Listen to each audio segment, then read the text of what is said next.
Welcome back, friends. You're listening to Parenting for the Culture on the Black Love Podcast Network, and I'm your host, Charisse Sims.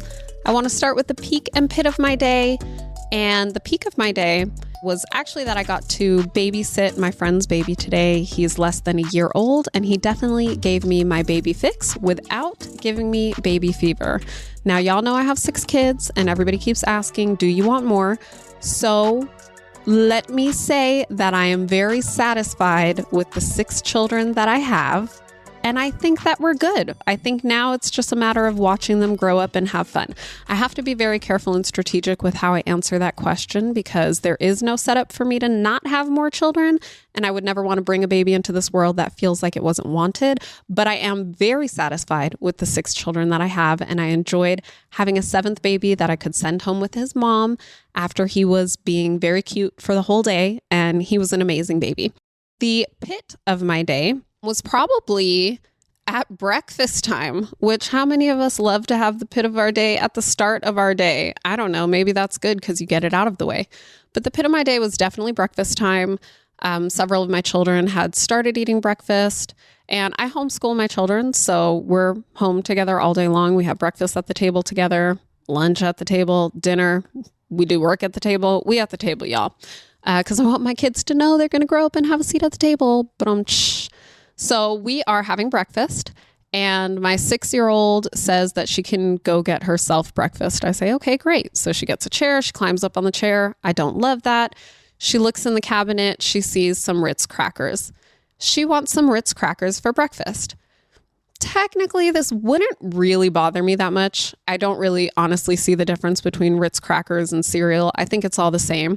But my 6-year-old has severe food allergies. She has allergies that end up affecting her skin. She has really bad eczema, so she gets very itchy. She breaks out. And we have to be very, very careful and intentional about what she eats because it will make a difference in how she feels later. It makes a difference in her behavior. I notice that when she does eat things she's not supposed to eat, it usually makes her a little crankier, maybe a little harder to focus, which makes sense to me because the inside of her body isn't feeling well. So I tell her, no, you cannot have Ritz crackers. I don't know if that's how I said it, but ultimately that was the answer. This child fell out on the floor, y'all. 6 years old, on the floor. She was sitting up. Her head wasn't on the floor, but she was on the floor. She was very angry. She's kicking her legs. She's kicking the dining room chair. She's doing that cry that kind of sounds like you're drooling, crying. And I'm like, what is going on? Like, you are 6 and you sound like a 2-year-old right now, right? And in my brain, I'm looking at this child and I'm kind of frozen because I don't want to react the way that my body and my brain are telling me to react right now, which my brain is telling me, girl, you better get up. And y'all can't see me, but I think you can hear me because I'm doing it. You know, when you have to talk through your teeth because you don't want to yell yet, but the yell is coming if they don't listen when you talk through your teeth. So in my mind, I'm talking through my teeth. I said, girl, you better get up off that floor. Stop acting that way. Then my body is starting to lunge toward her. I want to grab her. I have it all mapped out in my mind. My mind sees it. I want to grab her from underneath her shoulder. No, her armpit, right? You know where you do that hook and you just grab them up as you talk under your teeth. Say, girl, you better get up off that floor and stop acting that way. That's what I wanted to do. And if she continued to kick on the pull up, I wanted to pop her little legs. I wanted to sit her in that chair and tell her, you can't have these. You can't act this way. This is what I really wanted to do. Instead, I just froze. I just froze, staring at her, really waiting for a moment for me to calm down, waiting for a moment for her to calm down so I could talk to her.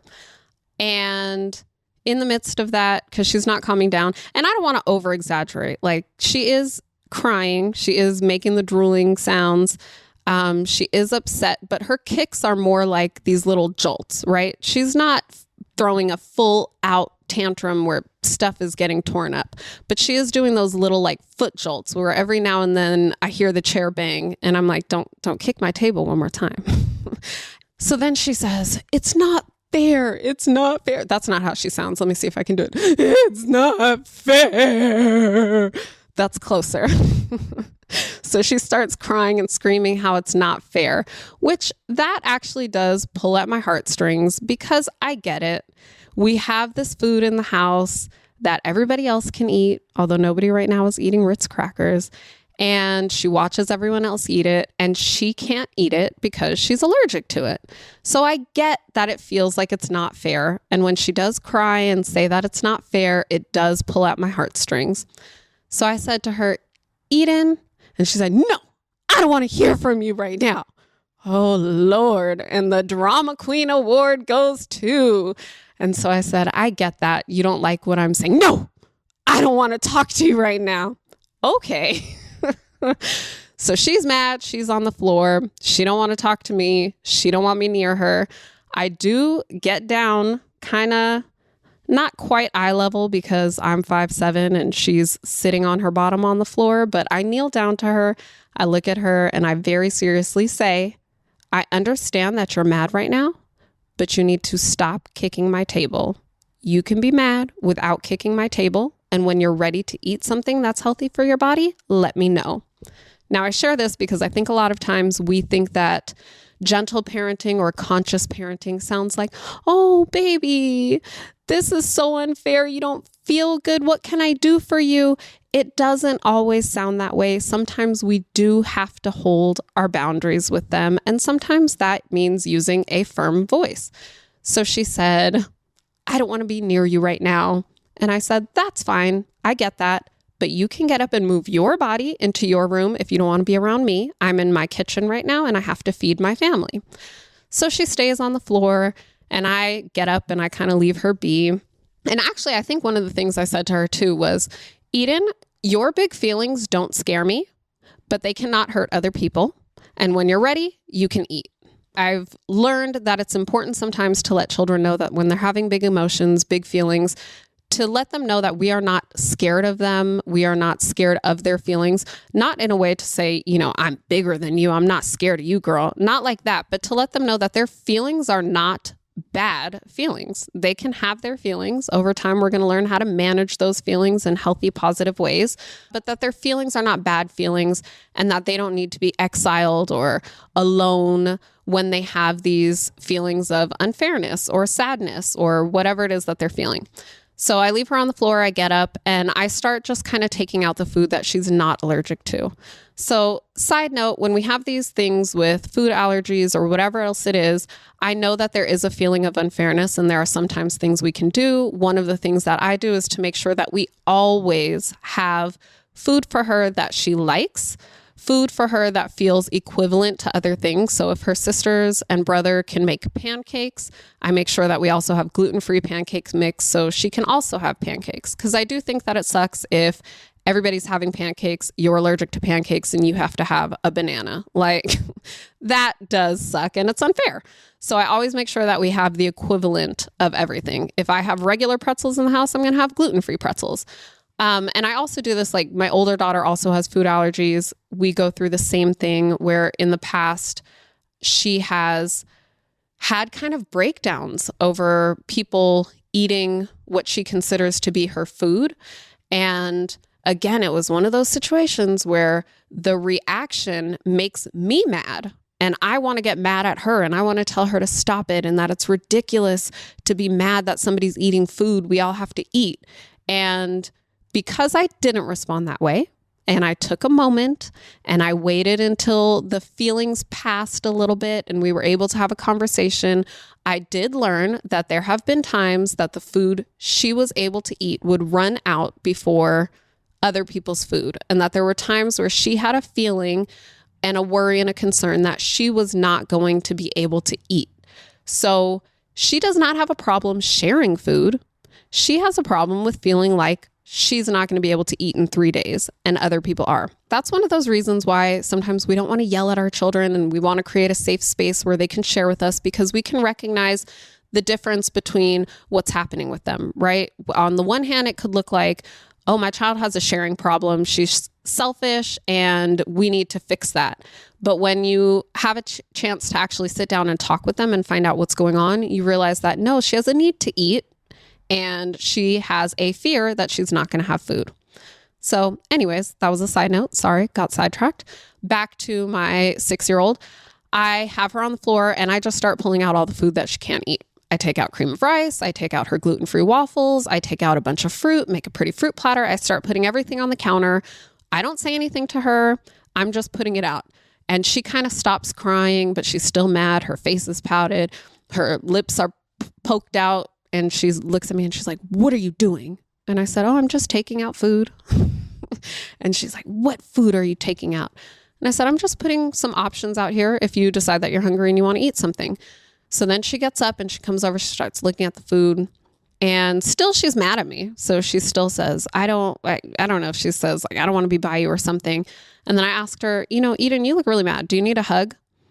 Now I am going to transition to the hug thing for just a moment, because I've gotten this question a lot of when my child is mad and they ask for a hug, am I telling them that the behavior is okay? No, you are not. And I am here to tell you that it is okay to hug your children when they're upset. It is okay to give your child a hug when they ask for the hug in the middle of a tantrum. It's actually a way that we can help them regulate their emotions. So as we've talked about in previous episodes, when we're having these feelings, it's something that's actually happening in their body. This is not a manipulative tool to get their way. My daughter was legit upset today. She's not mad and crying and kicking her feet as a means to get the Ritz crackers. She is mad and she is sad. And I think when we can realize that their feelings are not necessarily tools for manipulation. I know our children are smart, but they're not doing that most of the time. There are children who learn how to do that, but most of the time they are legit sad. They are legit mad. And so we should deal with the feelings that they're having and not necessarily the behaviors that we see and how we as adults interpret those behaviors. So I asked my daughter if she wanted a hug. She didn't want the hug right away. Then she started seeing the foods she wanted. Long story short, then I'm making this long story. She ends up picking out some waffles, bananas, strawberries, giving me a hug, having a seat at the table. Now, fast forward to later on. Where were we today? We're in the car. And remember, I told you all the peak of my day was watching this baby. So the baby's in the car. We all went to the park, and my 10-year-old daughter sat next to the baby in the car on the way to the park. And then she sat next to the baby on the way home. The 6-year-old wanted to sit next to the baby in the car, and she's mad at the 10-year-old because the 10-year-old is sitting next to the baby twice now. And my daughter says to me again, "That's not fair," right? This time with a little less like gurgle and drool in her voice. She's not kicking this time, but she's still upset and she's still talking about how this is unfair. So I say to her, "I get that it feels unfair, but right now we got to go because there's a car behind me. Like, I got to go. I don't have time to walk through the whole thing. I don't even have the patience for it right now. I'm cold. I'm ready to leave the park." So she gets in her seat. She's mad. My daughter, the 10-year-old, sit next to the baby. We get home. When we get out of the car, I walk my daughter inside. I sit with her and I say, I've been noticing that you've been talking about things being unfair a lot lately. Are you feeling like things are really unfair a lot lately? And I'm sharing this because I know that this is something we all go through. Like, how many of us have had children that tell us that's not fair? Especially if you have multiple children. Like, if you have more than one child, I know for sure you are hearing that's not fair on a regular basis because they're comparing themselves to their sisters or their brothers and whatever else is going on. Let's talk about how to address that's not fair. So my daughter, we're talking, and she said, "Yeah, it's not fair. It's not fair that Hope gets to hold the baby more and Hope gets to sit next to the baby and all this and that." And so I asked her, I said, "Well, Eden, what does fairness mean?" And she's like, "Fair is when everybody gets the same." And I said, "Oh, well, I get that. If you think that fairness is everybody gets the same, then you guys did not get the same because she got to sit next to the baby and you didn't. And she got to hold the baby more and you didn't. And this morning, people got to eat something that you didn't get to eat." So I could see how that would be really frustrating, that all day long things seem unfair. Now, y'all, I am married to an English professor, and he has kind of, I won't say taught me, but being married to him, I have learned that words are very important. So we do a lot of defining words in my house and learning new vocabulary.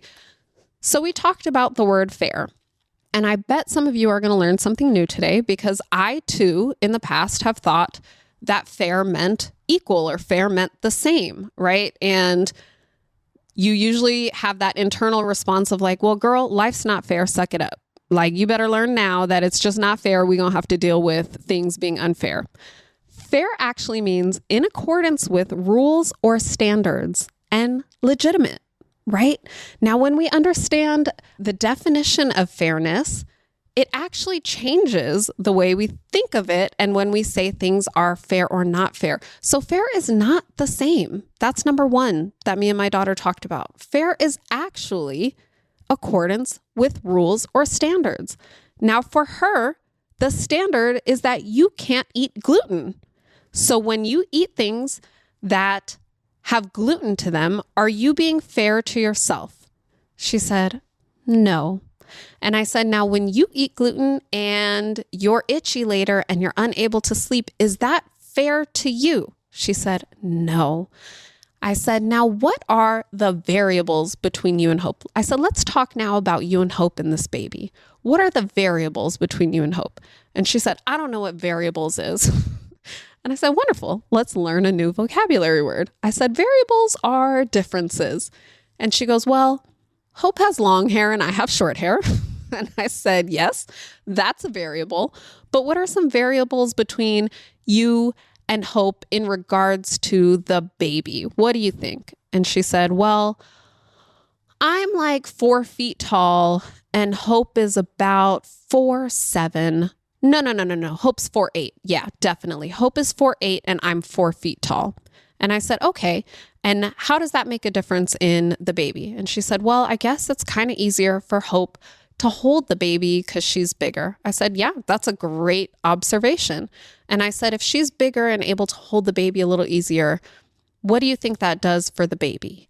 And she said, I don't know, maybe the baby's a little bit safer if he's held by a bigger person. I said, yeah, that's brilliant, Eden. He's definitely safer if someone bigger is able to hold him and help him. I said, what are some other variables? She said, well, Hope's 4 years older than me. I said, she is. That is an excellent observation, Eden. Do you think that when Hope was 6 years old, she was holding babies a lot of times? Or do you think she would just maybe hold a baby for a minute and then hand it back to the adult around? And she said, I think she probably just held the baby for a minute. So what I started to do here is I started to talk to my daughter and really open up a conversation, because one thing that I find we do as parents, myself included, especially when I'm just at my capacity of patience and love and energy and when I'm tired. But what a lot of us do is we try to just tell children what to think instead of trying to teach them how to think, and instead of trying to teach them how to deal with the emotions, right? Rather than just saying, that is fair, or it's not fair, life sucks, suck it up, right? We don't necessarily give them anything to walk away with. We're just kind of like, shut off the emotion, shut out the words, shut up and sit down. And when we do that, they don't actually learn how to think through the things. They don't learn how to deal with the feelings, which doesn't help them the next time they feel like something is unfair or something is, just sucks. It doesn't help them to figure out how to actually manage that feeling, because these feelings don't go away. Even as adults, as an adult, I've felt like things are not fair. Now I know there are several of y'all that could probably vibe with me on the feeling of my husband just gets to walk out and go wherever he wants when he wants to, and I can't. That's not fair. And it is really upsetting. And sometimes, especially if moms, if they're postpartum or they have hormones involved, or just it's Tuesday and that happens, sometimes it can feel so overwhelming, and we as adults can cry and feel like this is not fair. And I think it would really suck if I was crying about it and I said, it's not fair that you get to go whenever you want and I don't. And if my husband just looked at me and was like, life's unfair, suck it up, and left, we wouldn't make it, y'all. We'd be divorced. He might be dead. I don't know. I don't know if I can say that on a recorded anything, but he's alive and well. But you get my point. If I had another adult treat me that way, it wouldn't feel good. And that would not be an adult that I would feel comfortable with having a relationship with, right? That wouldn't be somebody that I felt safe to talk to about anything. It wouldn't be someone I would want to go to with my problems. And these are the things I think about when I'm developing my relationship with my own children, is that I want to create a safe space for them. I want to be the person that they're able to come to when they are in trouble and they do need help. I don't need them or want them to, no, I'm lying. I want them to tell me everything. I don't need them to tell me everything in life though, but I do want them to feel like they could tell me any and everything. And I just think that comes with creating safe spaces and validating children. And I definitely want to talk a lot more about validation. So please come back, because I think I want to turn that into a whole episode where we could just talk about validation. But I think one of the benefits of validating your children, creating safe spaces, again, when it comes to this, that's not fair thing, teaching them how to think, how to feel, how to manage those emotions, it just really develops a relationship between us and them. That's positive. It develops a relationship that's positive within yourself. If this morning I had not taken a moment to breathe and kind of walk away from the situation for a moment or address it, in a way where I just started taking out the food. If I did what I wanted to do and talked to her between my teeth and grabbed her up under the armpit, if I did that, 1, she would have cried harder. 2, she probably would have ran to her room and not even had breakfast. And 3, I would have felt bad. That's not the mom I want to be. That's not how I want to show up. I didn't teach her how to manage anything like that. So even when I ask my daughter, are you being fair to you? Fairness is also to us. Like, am I being fair to myself? Is this how I want to show up? All right, y'all. There's a bunch of different places I could go with this topic because everything is kind of interconnected, but I really do want to drive home what we can do when our children are saying that's not fair, because it's something that we hear often. It's something we're going to have to deal with, and it's frustrating for us. So hopefully I can support and ease some of your frustrations. So let's look at kind of the steps maybe that I talked about. Step 1, I would say, is to definitely tend to yourself first and calm yourself. I think that all of our reactions to our children, positive, negative, you want to scream, you want to pop them, you want to hug them, whatever it is, all of those things are natural, but just pause for a moment, check in with yourself, ask yourself, how do I want to show up to this situation?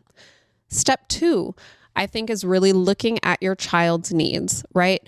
One of the things that I learned from Dr. Becky Kennedy that I absolutely love is my child is not giving me a hard time. My child is having a hard time. So again, a lot of times we look at this, they're trying to manipulate me. No, they're legitimately sad and hurt. So step 2 would be kind of looking at them and affirming or validating that they are experiencing this, right? They're not doing something to you. They're having a hard time right now. Step 3 would be validating that, right?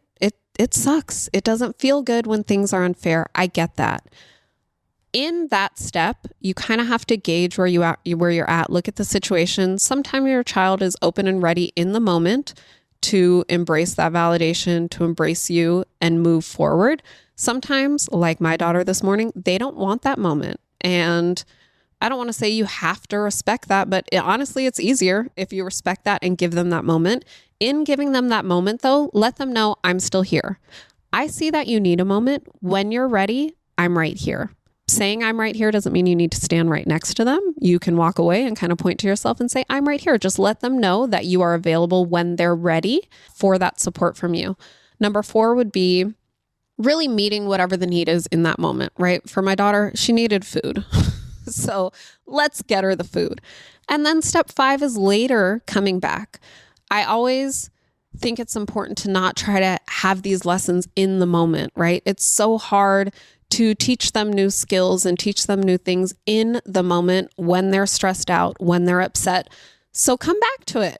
You guys have a lifetime, prayerfully, right? So you have time to come back to it.